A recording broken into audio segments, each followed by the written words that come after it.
नमस्कार, मनी गुरु की इस खास पेशकश में आप सभी का स्वागत है। मैं हूं स्वाति रायना। हाल ही में महिलाओं के ऊपर हुए एक सर्वे से ये पता चला है कि भारत में हर 3 में 2 महिलाएं अपने लिए रिटायरमेंट प्लानिंग करती हैं और इस तरह फाइनेंशियल प्लानिंग के मामले में महिलाओं ने पुरुषों को भी पीछे छोड़ दिया है। लेकिन अभी तक जिन महिलाओं ने निवेश की शुरुआत नहीं की है, उनके लिए आज हम बताएंगे नई निवेश स्ट्रैटेजी।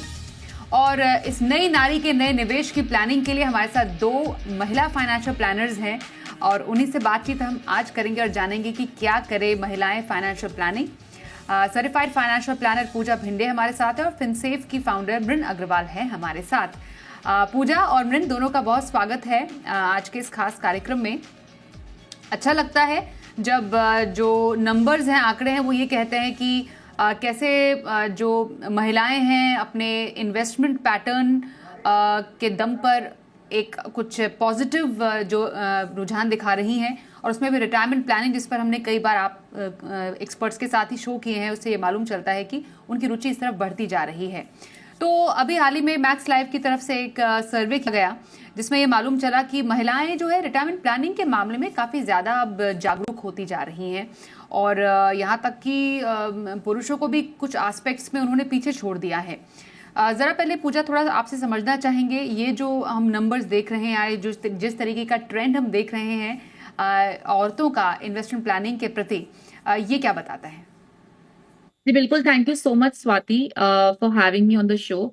एंड आई थिंक जिस हिसाब से रिपोर्ट देख के आई एम श्योर आपको जितनी खुशी हुई होगी, मुझे भी उतनी ही खुशी हो रही है एंड मृन जी को भी इतनी खुशी हुई होगी कि महिलाएं, जैसे हम हमेशा कहती थी, बहुत डिपेंडेंट रहती हैं एज जो उनका एक बेसिक नेचर होता है, चाहे वो वर्किंग क्यों ना हो, चाहे वो बहुत ज्यादा प्रोफेशनल भी क्यों ना हो। लेकिन जब फाइनेंशियल प्लानिंग, रिटायरमेंट प्लानिंग की बात आती है और हम इनसे जब इंटरेक्ट करते हैं तो इनके डिसीजंस वो नहीं ले पाती थी।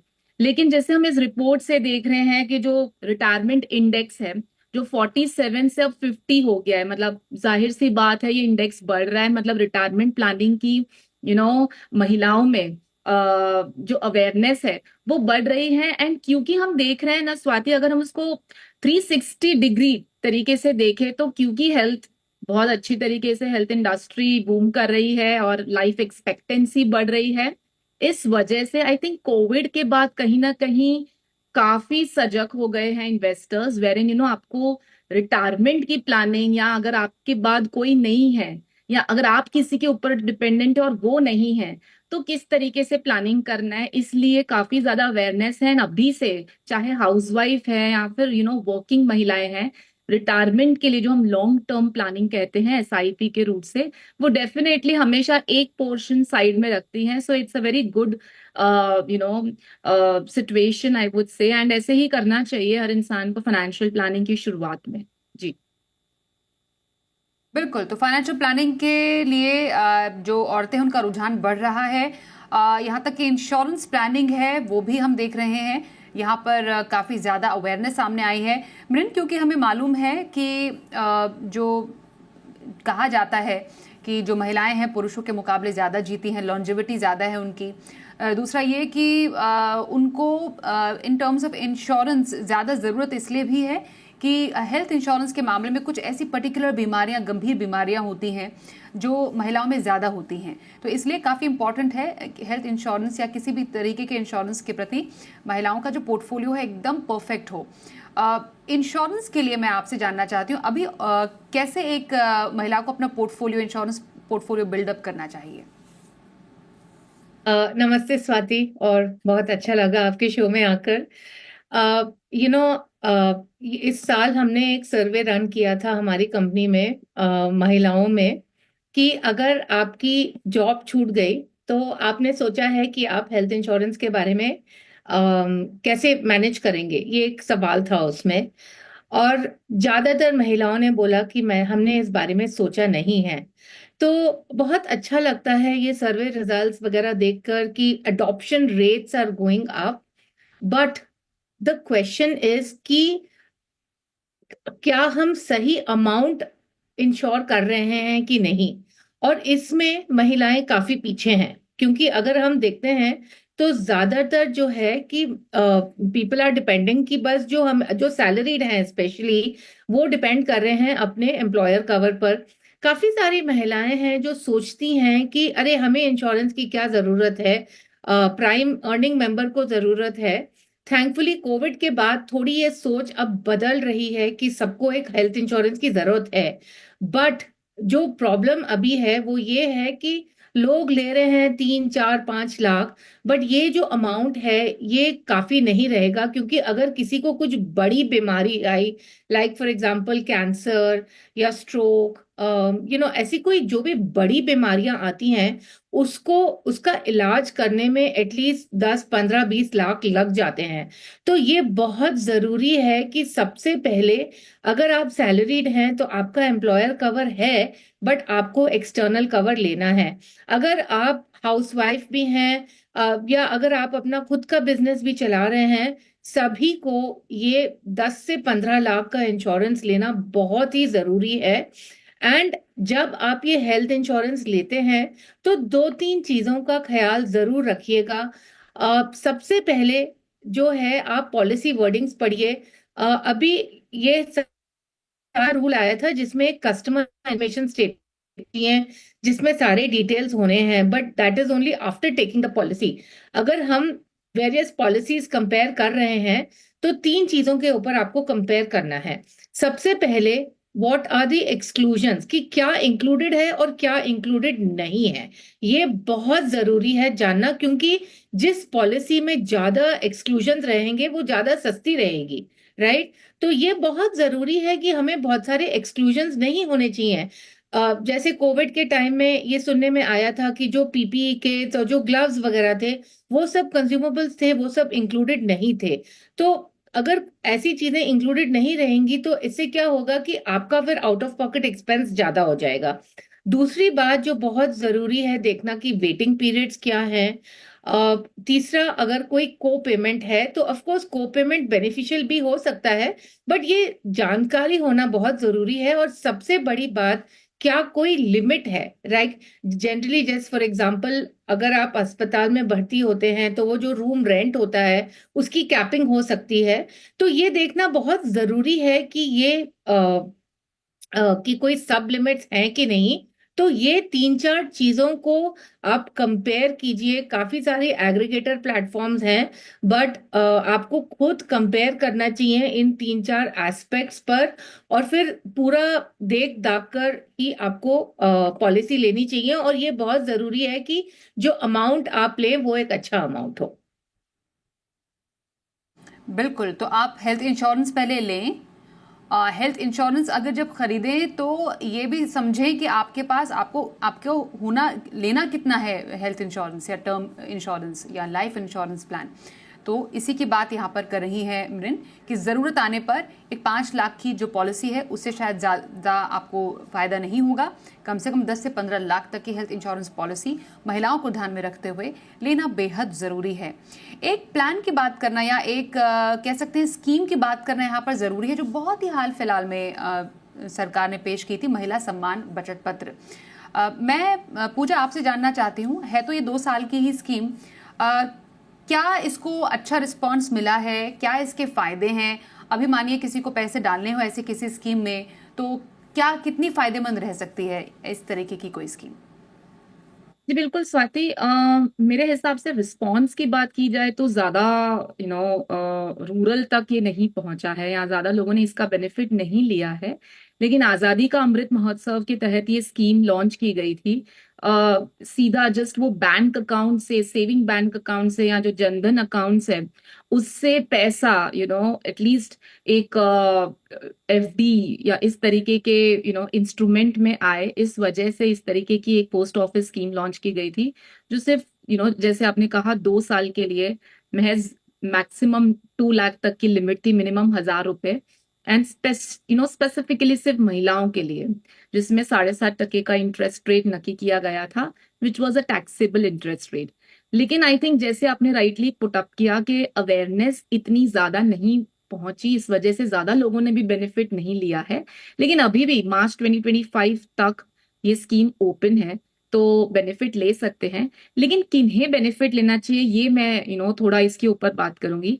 डेफिनेटली महिलाओं के लिए सरकार ने पहले भी, अगर हम देखें तो सुकन्या समृद्धि लॉन्च किया था, एक गर्ल चाइल्ड जो 10 साल के अंदर जो बिटिया है उनके लिए, जो हम नॉर्मली एक एक लॉन्ग टर्म प्लानिंग के लिए देखते हैं, तो पोस्ट ऑफिस की एक प्रोविडेंट फंड स्कीम जो बहुत ही प्रख्यात है, जो आई थिंक बहुत लोगों ने इसका फायदा लिया है एंड बहुत लोग इसमें इन्वेस्टेड हैं। And time and again even after the new tax regime हम देख रहे हैं कि पीपीएफ की जो पॉपुलैरिटी है वो कम नहीं हुई है, क्योंकि उसकी जो बेनिफिट्स हैं and at the same time जो रिटर्न है, डेफिनेटली उस वजह से एक बहुत ही प्रख्यात इंस्ट्रूमेंट रहा है। एंड उसी के सामने सुकन्या समृद्धि भी बहुत ज्यादा प्रख्यात हुई थी, उसका इंटरेस्ट रेट भी ऑब्वियसली नॉर्मल जो एक पीपीएफ का रेट है उसके सामने काफी ज्यादा है, 8.2% के आसपास है। सो डेफिनेटली वो स्कीम में बहुत ज्यादा हमने देखा कि ट्रैक्शन आया। ये स्कीम मेरे हिसाब से अगर आप अभी भी सोचते हैं तो देखिए, अगर आपका एक शॉर्ट टर्म होराइजन है 2 साल के आसपास का, अगर आप सोच रहे कि आपको कहीं निवेश करना है which has to be non equity, जिसमें कोई रिस्क नहीं है, आपको सेफ गवर्नमेंट बैक्ड एक इंस्ट्रूमेंट में निवेश करना है एंड आपको इन्फ्लेशन जितना रिटर्न मिल रहा है इस तरीके के प्रोडक्ट में निवेश करना है, तो डेफिनेटली आप वो पैसा घर में ना रखें या सेविंग बैंक में ना रखें, क्योंकि सेविंग बैंक में भी आपको कुछ भी नहीं मिल रहा है। तो सामने अगर आप महिला हैं तो आपको इस तरीके की एक स्कीम मिल रही है जिसको आपको 7.5% एनुअल रिटर्न मिल रहा है, जो शायद आपको आज की तारीख में और कोई एफडी में नहीं भी मिल रहा होगा, क्योंकि ये तरीके के रिटर्न्स एक सीनियर सिटीजन सेविंग स्कीम में जो एफडी में अगर आप निवेश करना चाहते हैं तो वहां पे आपको शायद इस तरीके का एक अट्रैक्टिव रिटर्न मिल सकता है, लेकिन वो भी 2 साल के समय में।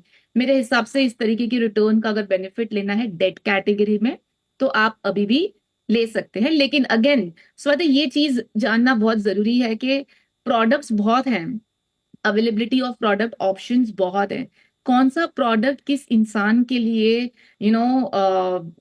सूटेबल है, that is very much important. चाहे आप हम इंश्योरेंस की बात कर लें या फिर हम इन्वेस्टमेंट की बात कर लें, ऐसा नहीं है कि हमारे पास कोई प्रोडक्ट है और हमें वो इस पे निवेश करना है। आपकी एलिजिबिलिटी बैठ रही है, आपका उसमें रिस्क बैठ रहा है, आपका उसमें टाइम होराइजन बैठ रहा है, और आपका जो गोल है, जो लक्ष्य है वो समझ में आ रहा है, तब जाके आप गोल, उस स्कीम में निवेश। एलिजिबिलिटी और साथ ही आपके रिस्क एपेटाइट के हिसाब से आपको किसी इन्वेस्टमेंट प्रोडक्ट को इस्तेमाल या चूज करना चाहिए।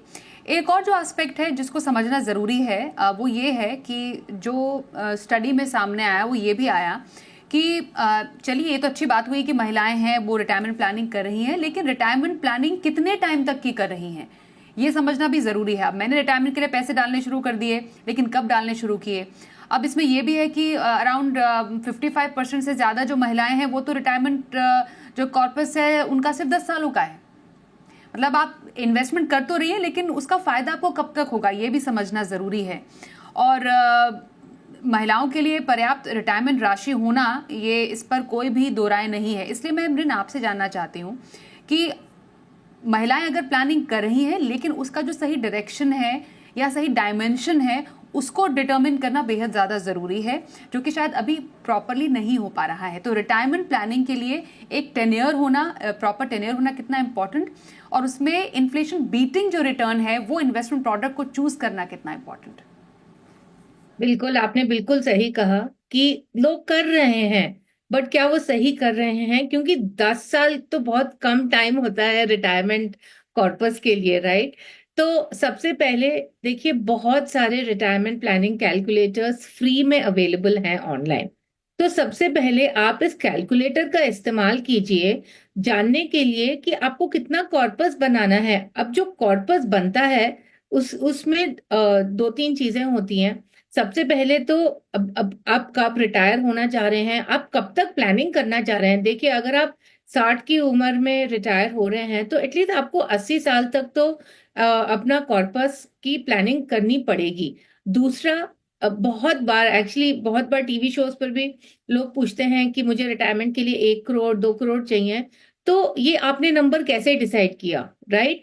तो जो रिटायरमेंट का जो कॉर्पस होता है वो डिसाइड होता है कि आपका महीने का कितना खर्चा है अभी अभी राइट। सो आप क्या चाह रहे हैं कि जो हमारे अभी महीने का खर्चा है उतना ही आगे जाकर हम अपने रिटायरमेंट के टाइम में उतना ही हम आगे जाकर वैसी ही लाइफ जी सकें, तो उतना खर्चा हमारा निकल कर आना चाहिए, राइट। सो ये बहुत जरूरी है कि हम जो इनपुट करते हैं ना वो सही होना चाहिए कि हमारा कितना खर्चा है, हम किस एज में रिटायर होना चाह रहे हैं, कब तक हम प्लान करना चाह रहे हैं।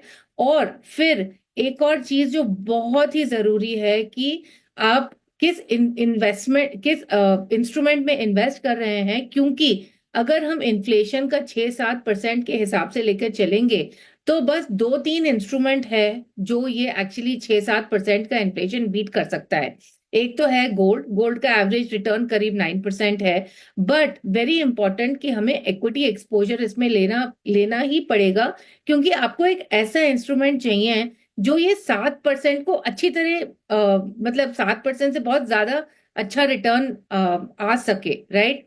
सो ज्यादातर मैंने देखा है कि अगर हम हाउस होल्ड लेवल का डेटा भी देखते हैं इंडिया में, people have less than 10% invested in equity. तो इक्विटी के बारे में बात बहुत होती है, बट निवेश जब आने की टाइम आता है तो लोग निवेश बहुत कम करते हैं इक्विटी में। तो इक्विटी में निवेश होना बहुत जरूरी है। और मैं एक एग्जांपल दे रही हूँ इधर।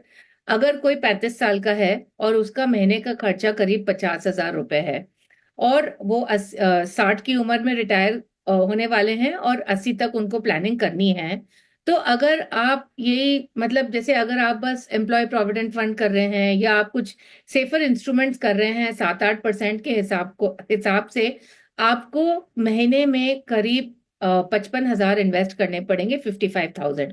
बट अगर आप सोचते हैं कि थोड़ा सा हम इसमें इक्विटी ऐड कर लेते हैं, तो इसमें क्या होगा कि जो आपका इन्वेस्टमेंट अमाउंट है वो रिड्यूस हो जाएगा to 35,000। So it is very important कि हम इक्विटी इसमें ऐड करें। और एक जो बहुत आसान तरीका है इक्विटी ऐड करने का, वो है नेशनल पेंशन स्कीम। और मैं इसीलिए रेकमेंड कर रही हूँ क्योंकि जब आप रिटायर होते हैं तो ये प्लान करना कि कहाँ इन्वेस्ट करें ताकि हमको वो मंथली अमाउंट आ जाए, बहुत ही मुश्किल होता है स्वाति। मैंने बहुत केसेस देखे हैं जिसमें लोगों को बहुत मुश्किलें आती हैं कि कैसे हम इसको प्लान करें कि हमारा महीने का खर्चा निकल जाए। सो या आप इक्विटी म्यूचुअल फंड चूज कर सकते हैं, और अगर आपको नहीं मालूम कौन सा फंड चूज करना है तो एक सिंपल निफ्टी 50 इंडेक्स फंड में ही आप निवेश कर सकते हैं। बट मेरा सजेशन रहेगा एनपीएस, एंड वो इसीलिए क्योंकि इसमें अमाउंट 60 तक लॉक्ड है। तो क्योंकि आप उस अमाउंट को छू नहीं सकते हैं, आप उसको वहां छोड़ रहे हैं बढ़ने के लिए, और 60 के बाद में आपको उसमें पेंशन भी मिल जाएगी, और ये बहुत लो कॉस्ट है। सो मैं सर्टेनली रेकमेंड करूंगी हर महिला को कि आप ये नेशनल पेंशन स्कीम जरूर देखिए। एनपीएस नेशनल पेंशन स्कीम में पैसे डाल सकते हैं जिसमें इक्विटी का भी आपको अच्छा खासा एक्सपोजर मिलता है, मतलब इक्विटी में भी आप इन्वेस्ट करती हैं बहुत ही सुरक्षित तरीके से। और इक्विटी तो है ही अपने आप में, इक्विटी फंड्स में भी डाइवर्सिफाइड फंड्स में इन्वेस्ट कर सकते हैं थ्रू इंडेक्स फंड, जो कि मृन ने बताया। पर और कौन सी ऐसी कैटेगरीज या फंड्स हो सकते हैं, इस पर पूजा की भी राय लेंगे, पर एक छोटे से ब्रेक के बाद। बने रहिए हमारे साथ।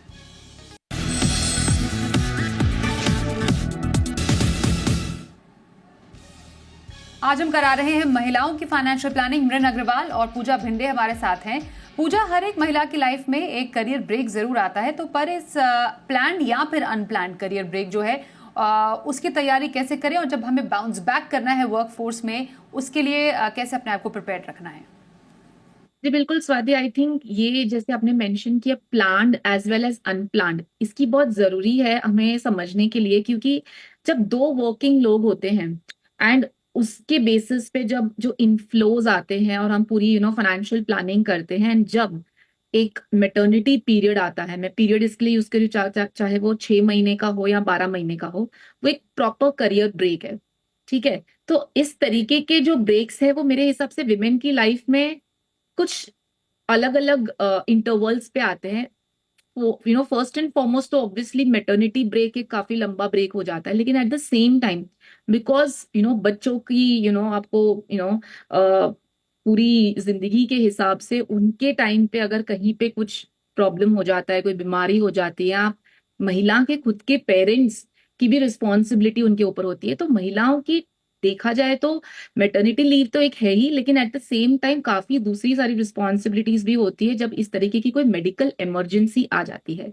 सो यहाँ पे ये देखना है कि अगर हम मेटर्निटी के हिसाब से भी बात करें तो आपके इनफ्लोज काफी जो जो इतने पेड लीव्स आपको मिल रहे हैं फ्रॉम योर एम्प्लॉयर वो ठीक है, लेकिन एट द सेम टाइम आपके जो खर्चे हैं उसको किस तरीके से मैनेज करना है। सो आपके जो भी इन्वेस्टमेंट्स हैं, अगर आप उसमें से एसआईपी ब्रेक भी ले रहे हैं, आप पॉज कर सकते हैं 6 महीने या 12 महीने के हिसाब से। अगर आप एसआईपी स्टॉप या पॉज भी कर रहे हैं तो there is a very good option in mutual funds of SWP which is systematic withdrawal plan. अगर आपको पेड लीव के अलावा कोई और इनफ्लो या और कोई इनकम या उस तरीके की रिक्वायरमेंट है ड्यूरिंग दैट टाइम, क्योंकि उस टाइम पे the husband is also managing child के भी दोनों दूसरे सारे खर्चे होते हैं, तो एसडब्ल्यूपी ऑप्शन आप दे सकते हैं। जो आपने इन्वेस्टमेंट अभी तक ग्रो किया है उसमें से आप विड्रॉवल ले सकते हैं for a brief period, may be 3 months 6 months 12 months, जिस तरीके की रिक्वायरमेंट है ये। सो ये हो गया नंबर वन। तो करियर ब्रेक्स के साथ साथ आपकी जो एक्सपेंसेस जो चाइल्ड रिलेटेड हैं उसकी प्लानिंग आपको ऑब्वियसली पहले से करनी है। जैसे शुरुआत में मृन ने भी बात की about insurances. So obviously maternity का ही एक बहुत बड़ा खर्चा होता है जो आप अभी से प्लान करें तो वो जो खर्चा है, चाहे सी सेक्शन है या आईवीएफ टेक्नोलॉजी भी है, आज की तारीख में काफी हेल्थ इंश्योरेंसेस में ये सारे कवरेजेस हैं। लेकिन ऑब्वियसली उनके कई सारे जो नॉर्म्स है वो आपको समझने हैं, जो पॉइंट्स है, जैसे एक फिक्स सम अश्योर्ड होता है 15 लाख 20 लाख के ऊपर की पॉलिसीज में, और जो लिमिट्स है वो समझ के जो वेटिंग पीरियड है उस हिसाब से प्लान लेने, सो दैट आपका वो सब कवरेज हो जाए।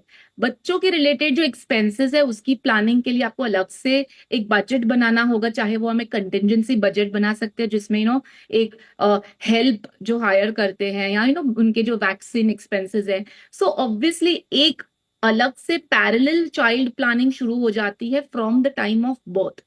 अब इस टाइम पे आपका पेड लीव से एक आई एम सॉरी, मैं आपको बीच में रोक रही हूँ arrangement- क्योंकि थोड़ा सा समय का अभाव है, लेकिन आपने बहुत ही पर्टिनेंट पॉइंट्स यहाँ पर रेज किए हैं कि आप सिर्फ करियर ब्रेक में अपनी ही प्लानिंग नहीं कर रही हैं, आप पे जो आश्रित लोग हैं, आपके माता पिता भी हो सकते हैं, आपके बच्चे भी हो सकते हैं, उनकी भी आप प्लानिंग कर रहे हैं। तो ये अपने आसपास की प्लानिंग भी लेकर चले, ये आपकी जिम्मेदारी बैठती है। मैं मृन आपके पास जल्दी से आती हूँ, एक इमरजेंसी प्लानिंग का जो तरीका है वो महिलाओं के लिए प्लीज आप बताइए, बट वेरी क्रिस्पली। तो बेसिकली 6 महीने के जो आपके खर्चे हैं एसेंशियल एक्सपेंसेस, वो आप एक सिंपल फिक्स डिपॉजिट में रखिए, थोड़ा सा अमाउंट सेविंग्स अकाउंट में रखिए। ये ध्यान में रखिए कि ये जो इमरजेंसी फंड का यूज है, कि अगर कुछ मुश्किलें आ जाएं, कुछ हो जाए तो हमें जरूरत है, तो इसमें हमें रिटर्न्स नहीं देखना है, हमें देखना है कि हम कितना जल्दी ये पैसे को हम एक्सेस कर सकते हैं। ओके, तो ऐसी जगह पैसे रखना इमरजेंसी के जहां पर जल्दी से पैसे निकाले जा सके। एंड अंत में पूजा आप बताइए, थोड़े से आप फंड्स अगर रेकमेंड कर पाए इमरजेंसी के लिए, चाहे हो जाए या फिर फॉर रिटायरमेंट प्लानिंग हो जाए, जो महिलाएं अपने पोर्टफोलियो में या जो निवेश करना चाहती हैं वो उसमें ऐड कर पाए। जी बिल्कुल, डेट में हम डालते हैं इमरजेंसी फंड, जैसे मृण ने मेंशन किया। सो 3 मंथ 6 मंथ्स जो ड्यूरेशन है उस हिसाब से आप कोटक इक्विटी आर्बिट्राज फंड है, इन्वेस्को इंडिया आर्बिट्राज फंड है, आदित्य बिरला सन लाइफ सेविंग्स फंड है, एचडीएफसी लो ड्यूरेशन फंड है। आपकी जो टैक्स ब्रैकेट है उस हिसाब से डेट या आर्बिट्राज, लिक्विड फंड या आर्बिट्राज जो चूज करना है कर सकते हैं। हाइब्रिड कैटेगरी अगर आपका मिड टर्म के हिसाब से आपकी रिक्वायरमेंट हो, मल्टी एसेट एलोकेशन में Nippon India multi asset allocation, HDFC asset allocator, ICICI balance advantage and equity fund जो हमें रिटायरमेंट प्लानिंग के लिए। कुछ ऐसे फंड्स हैं Swati retirement specific solution oriented, जिसमें 5 साल का लॉक इन है या age 60 whichever is higher, उस हिसाब से विच एवर इज लेस उस हिसाब से प्लानिंग करनी है। So Nippon India retirement fund, HDFC retirement fund aggressive plan ले सकते हैं। इसमें कोई ज्यादा फर्क नहीं, हाइब्रिड प्लान के साथ साथ इक्विटी प्लान भी है, लेकिन 5 साल बने रहने का जो लॉक इन है उस हिसाब से हमारी SIP में कोई हैम्पर नहीं होता है।